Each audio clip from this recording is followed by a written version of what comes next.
La Terra se enfrenta a una crisi. Aquesta és una crisi que no esperàvem, una crisi que no podem aturar. Una amenaça desconeguda de l'espai ja s'acosta a nosaltres.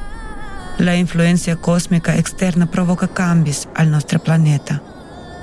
El nucli s'està tornant boig, els cataclismes a la Terra augmenten i no estem gens preparats. El món està dividit.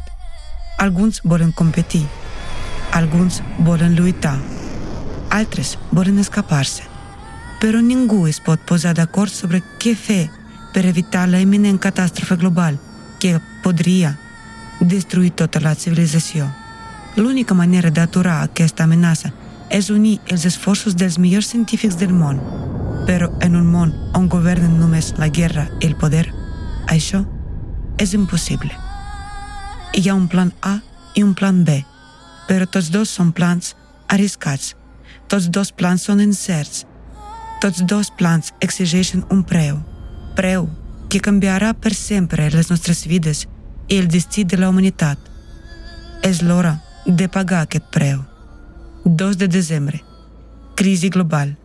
Responsabilitat. Vegi a pàgina web creativesociety.com. Ara li toca actuar a vostè.